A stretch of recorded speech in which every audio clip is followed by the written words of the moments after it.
Before you even write a single line of code, there is one thing that decides if your application will be completely rock solid or completely fall apart. And no, it's not your UI, it's not animations, and it's definitely not dark mode. It's your database and how you design it. And you know what the crazy part is? Most people just open Cursor or any other AI assistant, type generate a database schema for me, hit enter, and boom, they think they are done. But that's exactly how you end up with a broken database. Key relationships are missing, wrong field types get thrown in, and tables appear that absolutely do not need to exist. But today, that's going to change, because we are going to design a database the right way. We will start with an idea, build out a clean structure, name everything properly, set up primary and foreign keys, define the relationship types, optimize the whole thing, and finish with a crystal clear entity relationship diagram you can use anywhere. So, are you ready? Well, let's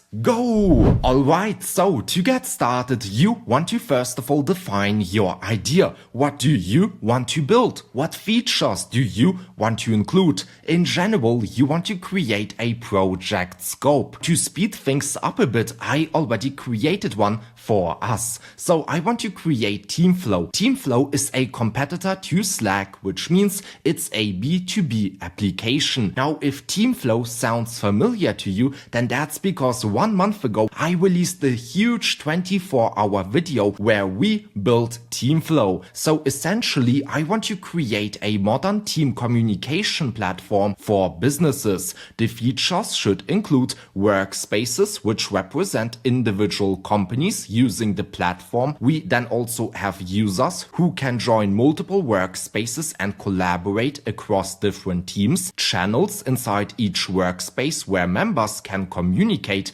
either publicly or privately. This is very important. Channel memberships that determine which users have access to which channels, messages posted by users within channels to facilitate daily collaboration, pretty much normal messaging, threads which allow users to start focused conversations based on a specific message, in other words a parent message, and then the thread replies in a thread. If you are still a bit confused because you don't know what TeamFlow is or what Slack is, don't worry, let me show it to you quickly. So this is Slack, and we have a workspace. In other words, this is the active workspace, Acme Inc. And this workspace has channels, private channels, public channels, it does not really matter. And of course, we have members, or in other words, users. Each channel has this main view. In the main view, you see all of the messages, but here's also the most important thing. You also have threads. For example, this is a message, and this message has 2 replies in a thread.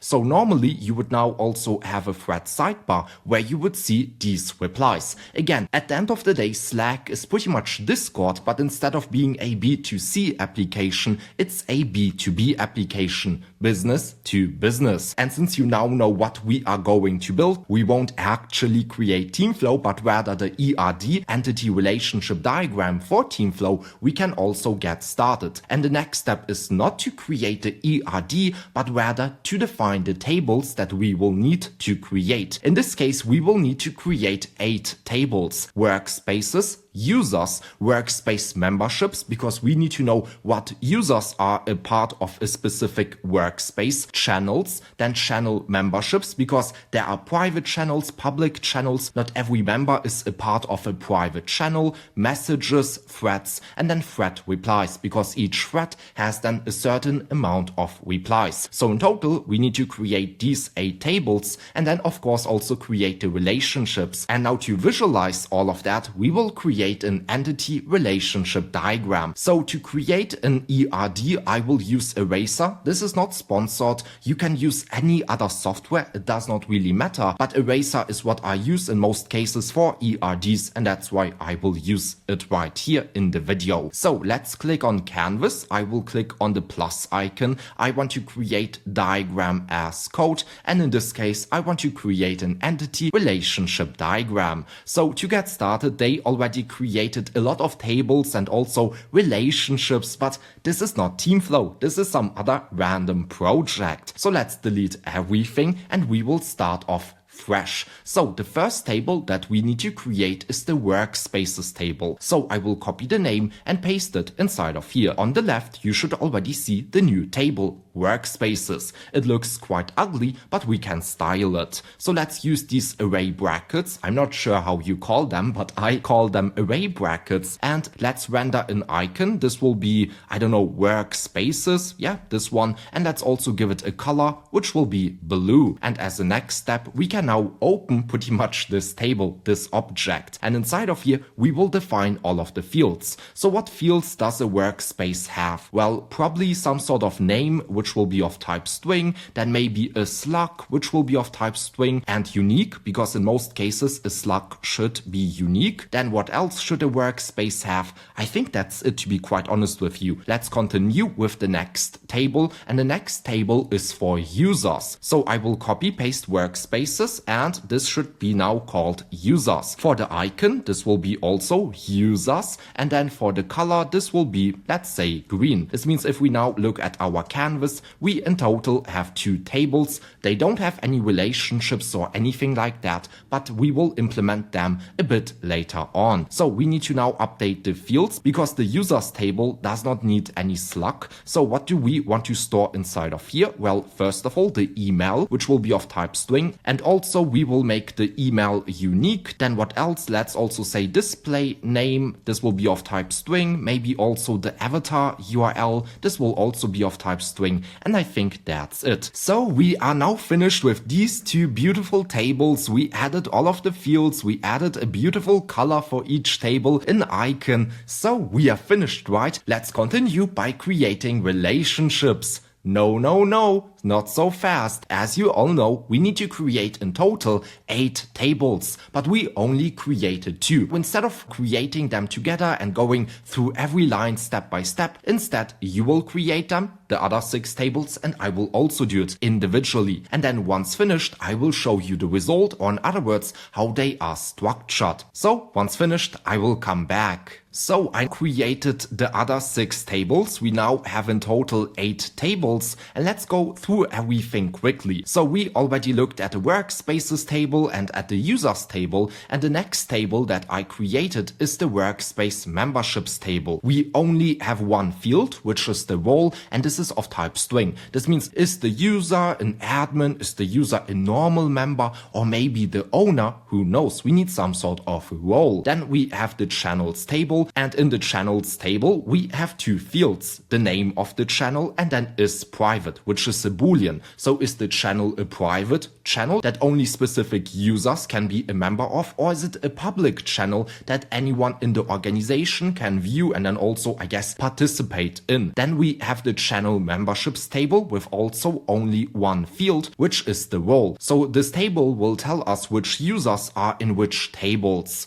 Then we have the messages table. It also only has one field, which is the content, so the message itself, nothing else. And then we have 2 more tables, threads and thread replies. The threads table is currently empty because there is no content for a thread. In other words, it does not have some sort of specific body or anything like that. It only creates relationships, and that's why it's empty right now. And of course, we then have the thread replies, which get rendered in a thread itself. And there's only one field that we store inside of here, which is the content. This means the message that the user replies with. Wow, groundbreaking. So now you might say, hey Jan, we are finished. We now have 8 tables. We added all of the fields. We added nice colors, icons, which means let's create relationships. One-to-one relationships, one-to-many relationships, many-to-many relationships.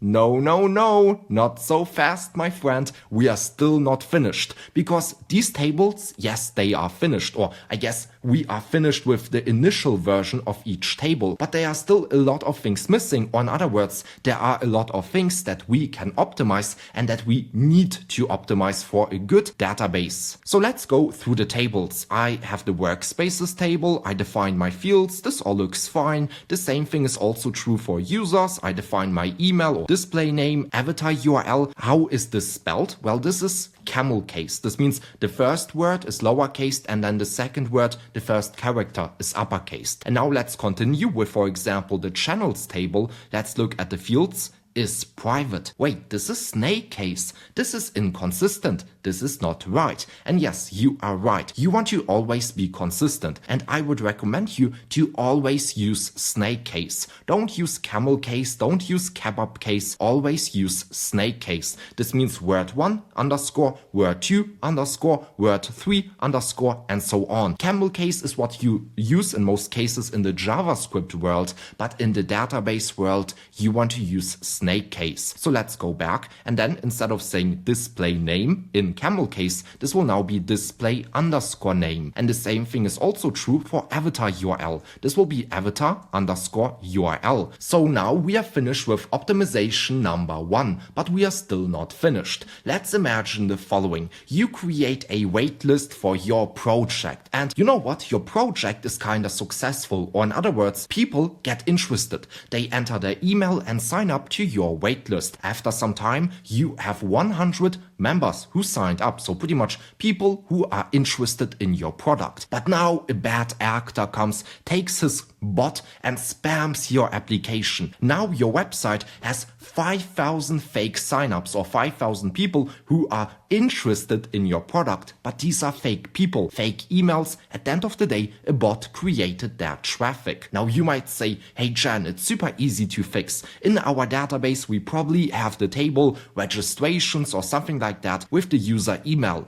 Let's just delete all of these rows which are suspicious. So pretty much all of the fake users. Yeah, but how will you do that? How will you know if the email, if the sign up is real or fake? There is no way. But there is something which can help you to make sure that the probability is bigger. And that's to use created at and updated at timestamps. So currently, if we create a new row in our table, we won't know when it was created, when it was updated. We don't know. We just have the row. But if we would now have the created at and updated at timestamps, then we would know, hey, it was created at time XYZ. And in most cases, a bot creates traffic in a very small time window. This means this bot, now hypothetically, would create traffic in a 1-minute window. So you could look at the created at timestamp and see, hey, I have 5,000 signups in a 1-minute time window. Let me delete all of these signups. And with that, the probability that you will delete the correct records, the correct rows, will be way higher. Therefore, I would always recommend you to create created at and updated at timestamps. At first, you might think, hey, I don't need them. And this might be true. Maybe you will never need them. But the thing is, once you have traffic and users, you won't be able to add them later on anymore. So it always makes sense to create them, and only if you are 1,000,000,000% sure that you won't need them, only then don't create them. But in this case, I'm not sure, therefore I will add these 2 timestamps in all of my tables, just to make sure that if I need them later on, I also have the option to use them. So now we are finished with optimization number 2, and there is only one more optimization that I want to make. So let's look at the table names. Workspaces, users, workspace memberships, channels, channel memberships, messages, threads, thread replies. All of this looks good, but I made a small mistake. The table name should also be snake case, so workspace underscore memberships. And there is another thing. You should realize that all of these names are always plural. It's not workspace, user, workspace membership, channel. No, everything is always plural. Workspaces, users, workspace memberships, channels, and that's super important. A lot of people like to mix and match user and then channels and then thread replies. this does not make any sense. Always use the plural form, so not channel, but rather channels, and use snake case. These are kinda two optimizations, but let's call it one optimization. So now you might say, hey Jan, let's continue with relationships. We want to relate users to workspaces and workspaces to channels and channels, or messages to threads and so on. Yes, we will do that. But before we implement relationships, you need to first of all implement primary keys. What do I mean by that? Well, let's look at this example table. So this is a table with 4 columns for a name, email, password, and created at timestamp. This table has 2 entries, and these 2 rows look exactly the same. That's because they have the same values, the same name, the same email, the same password, and also the same created at timestamp. Here's a question from me to you. What's the difference? How can we identify each row? Because if I would now take these 2 rows and just shuffle them around, you wouldn't know which one is which, because there is no unique identifier. There is no primary key, which is a huge problem. You always need a field which makes each row unique. And you call this identifier a primary key. And this primary key at the end of the day is there to uniquely identify each row. It's very similar to, for example, a passport number, because a passport number also identifies each passport, right? It makes it unique. So now you might say, hey Jan, I think we can add primary keys. So if we open the entity or the ERD, we have this workspaces table. And this workspaces table has a slug. This slug is unique. So let's say PK. This is a primary key. Wow, we are finished. No, not so fast. Here are 3 things that you have to remember whenever you create primary keys. First of all, they have to always be unique. This is unique, so that's fine. Secondly, it has to always be defined. This is always defined, so this is also fine. Thirdly, a primary key should never be business logic. This slug is business logic. This email, which is unique, is business logic. Everything that we have right here is business logic. This means instead of adding a primary key to some existing field, you want to create a separate ID. And this ID will be of type string or int, it does not really matter, but this will be of type string and then unique and of course PK, because this will be the primary key. And you want to add this field to every table. And you don't have to call it ID, you can call it workspace ID, users ID, or for example memberships ID. It does not matter, but I always just call it ID. It makes my life easier because I have to only type 2 characters. But yeah, so since we finally implemented primary keys, we can also finally get started with relationships. So now you might ask me, hey Jan, what relationship types do even exist? Well, there are 3 in total. One-to-one relationships, one-to-many relationships, and many-to-many relationships. And you know what? Instead of going through every relationship type and explaining everything just in theoretical terms, let's instead get started right away, and then you will understand how relationships work and what the relationship types in general do. So with what should we start? With what table should we start? We have 8 in total. Should we start with the messages, or maybe with channels, or hey, we have thread replies. Maybe we should start with relations right here. Well, in my opinion, it always makes sense to start chronologically. What I mean by that is when a user opens our website, what's the first thing that the user will do? The user will sign up. In other words, the user will create an account and with that a workspace. So we want to start with the workspaces table and with that also the users table. So I will click on open editor, and what relationship do we want to create? Well, a user can be a member of a workspace, right? But how is the user related to the workspace? In other words, can a user be a member of only one workspace or of multiple workspaces?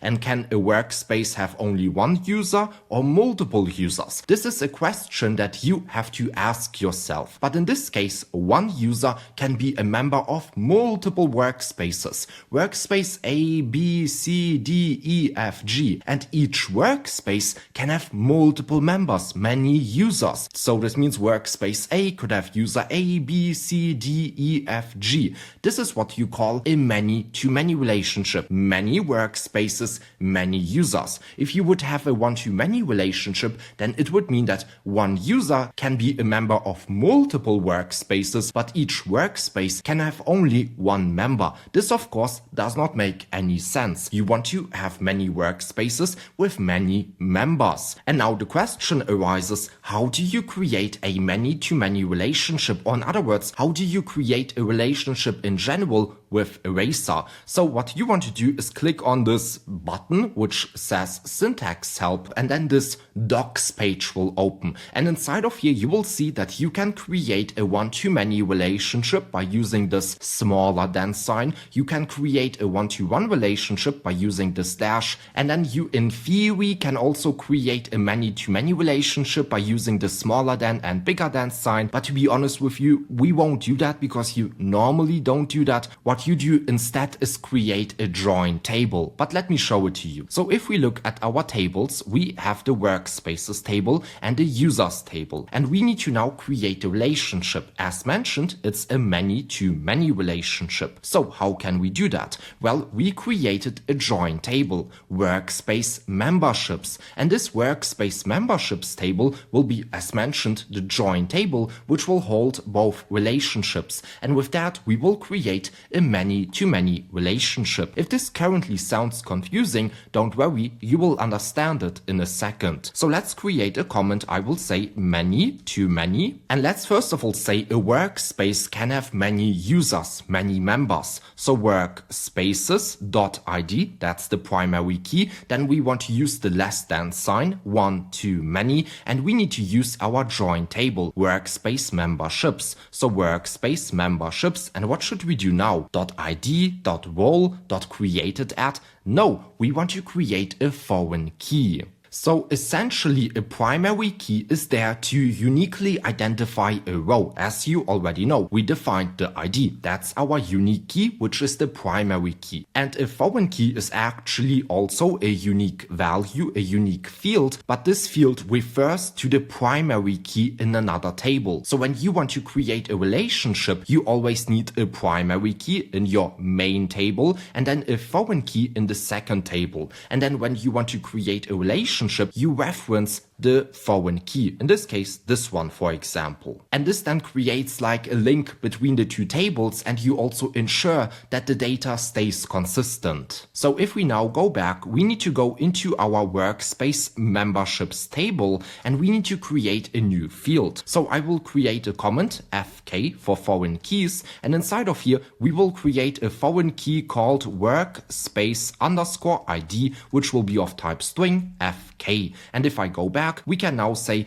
workspace memberships dot workspace ID, which is the foreign key. So if you now look at the canvas, you will see that we created a relationship, one-to-star, one-to-many. One workspace can have many workspace memberships. Let's now continue, because we created one relationship, the relationship from the workspace, but a user can also be a member of many workspaces. So let's say users.id, then we will use the less than sign, workspace memberships dot, and we need to again create a foreign key. So I will go to the workspace memberships table. Let's go underneath the workspace ID, and I will create a new field called user_ID, which will be of type string and FK. So if we go back, let's say workspace memberships dot user ID, and with that we created our first many-to-many relationship by using a join table. So instead of creating a line or a relationship between the two tables, you use a third table, which then facilitates this many-to-many relationship. So let's continue with the workspaces table, and one workspace can have many channels. Because if we go back to this image, then you will see, hey, I'm signed into this workspace, and this workspace has many channels. Now what relationship type is this? One-to-one or one-to-many? One-to-one would mean that one workspace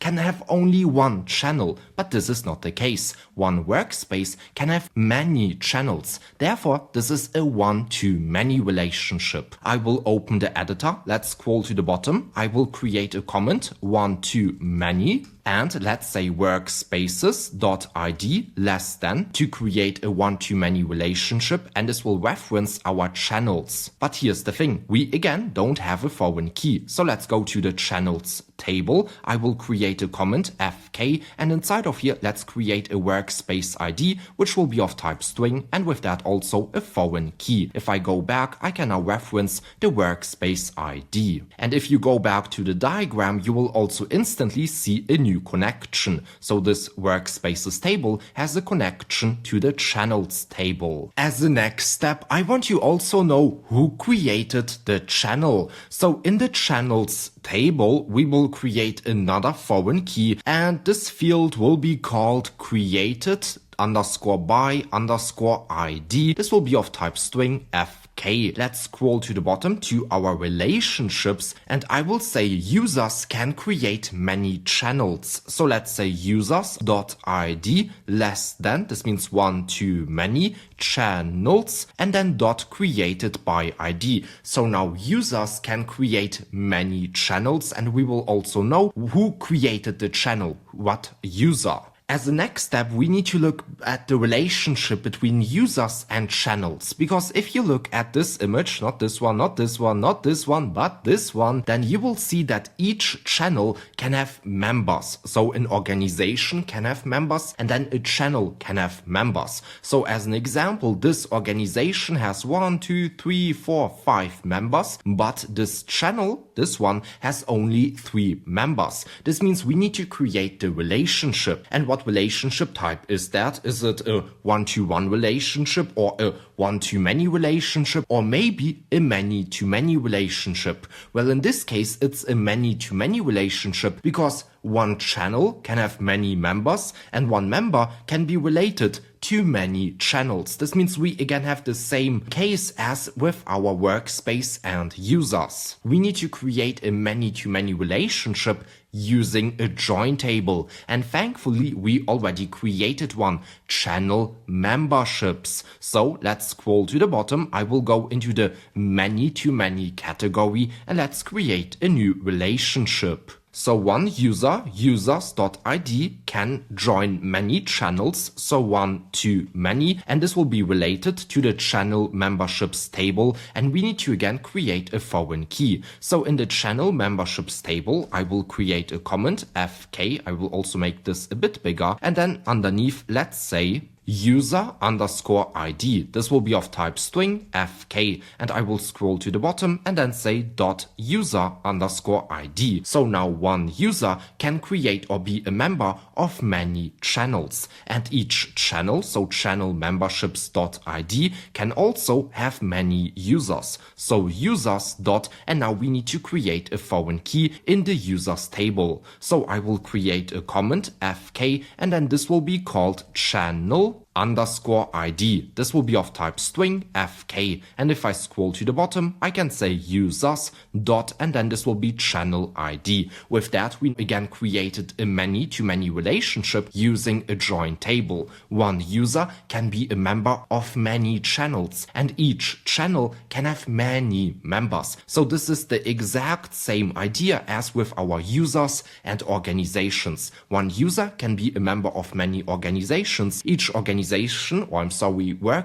can have many users. As the next step, we need to create the relationship between the messages table and the channel. Because if we look at the diagram, at this image, we, for example, have this channel, and this channel has messages. What relationship type do we have right here? One-to-one, one-to-many, or many-to-many? In this case, it's a one-to-many relationship, because one channel can have many messages, but each message, in this case, for example, this one, has to be related to one channel. That's why this is a one-to-many relationship. So I will open the editor, and then let's scroll to the bottom. I will go into the one-to-many category, and then let's say channels.id less than, so one-to-many, and this will be related to the messages table, and we need to create a foreign key. So in the messages table, I will create a comment fk, and inside of here I will say channel_id ID. This will be of type string fk. So I will scroll to the bottom and say channel ID. So now one channel can have many messages, and each message automatically can only be related to one channel. And we need to also create a relationship between the messages table and also the users table, because one user can create many messages, but each message has to be related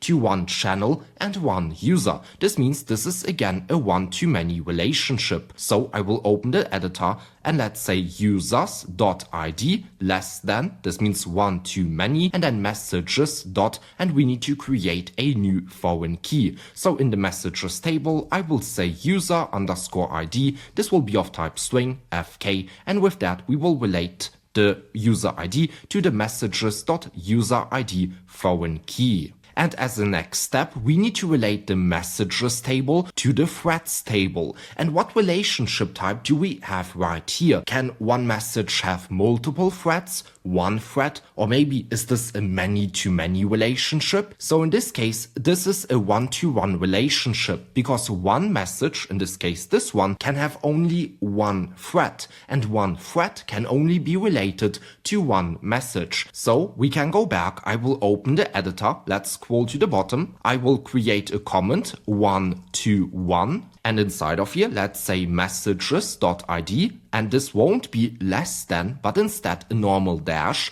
because we want to create a one-to-one relationship, and this will be related to the threads table, and in the threads table we will create a new foreign key. So I will create a comment fk, and the field will be called root underscore message underscore ID. This will be of type string fk, and then this will be related to the root message ID. This means one message can be related to exactly one thread. And as you all know, a thread consists of many replies, many messages, so we need to relate the threads table to the thread replies table. I will open the editor. Let's go to our one-to-many category, and I will say threads.id less than, because this is a one-to-many relationship. I will get the thread replies table, and we need to create a foreign key. So in the thread replies table, I will create a comment fk, and then this will be called thread ID. So thread underscore ID, this will be of type string,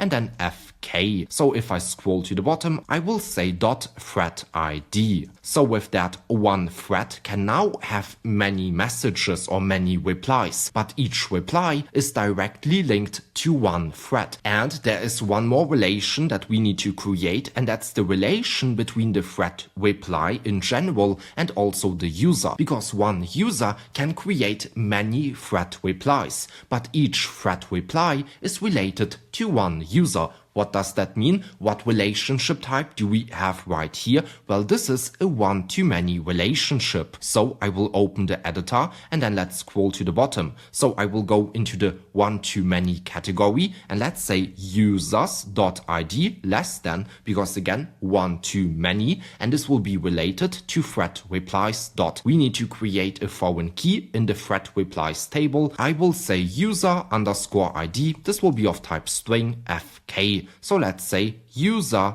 underscore ID. And with that, we are finished. But are we really finished? Because let's look at the diagram. So we have a lot of connections, a lot of relationships, but please look at the channel memberships table. So if you look at the lines, you will see that we have two relationships. That's correct, because this channel memberships table is a join table. But look where the lines go. What I mean by that is the users table has a one-to-many relationship with the channel memberships table, but the channel memberships table also has a one-to-many relationship with the users table. What? This is incorrect. The channel memberships table has to have a relationship with the users table. That's the one-to-many relationship, but this table also has to have a relationship with the channels table. So I made some weird mistake. So let's scroll to the top. I will click on Open Editor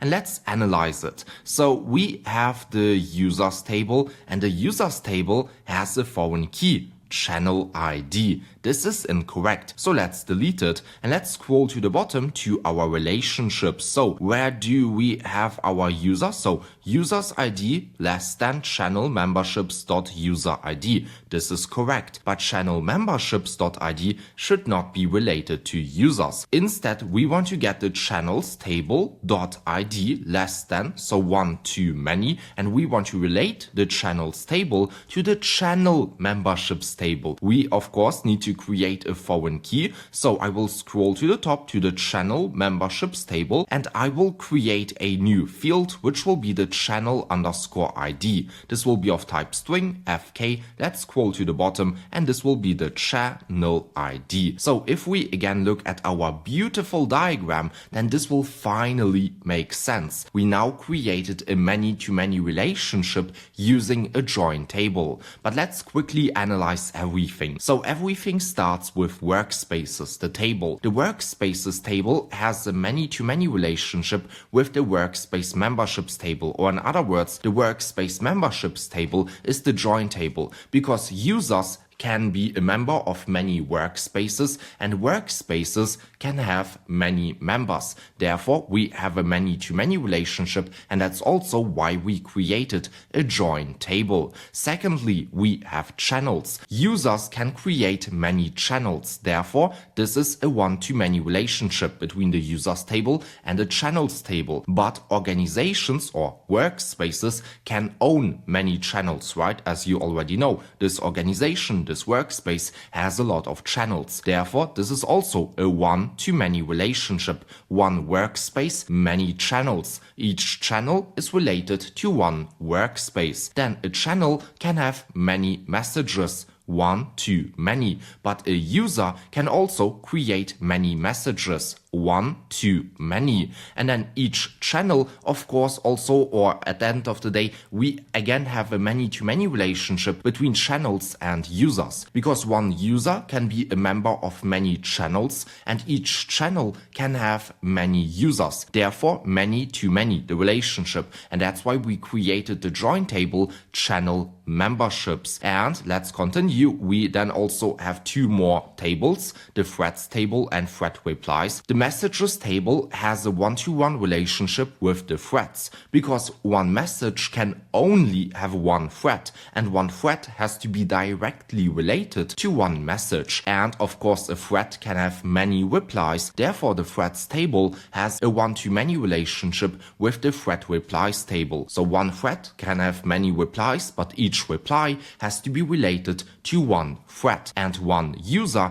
can create many thread replies. Therefore, the user has a one-to-many relationship with the thread replies, but each thread reply has to be related to one user, the creator. And with that, we are finished with our ERD. This is an ERD for a B2B application. We implemented everything. We created the tables, the fields, we optimized everything, we created the relationships, we fixed all of the necessary bugs. And with that, we are finished with this video. I hope you enjoyed it. Please don't forget to like and subscribe. It would mean a lot to me and my heart, so please do it. Next week I will drop a huge Next.js 16 tutorial, and with that out of the way, see you in the next one. Bye bye.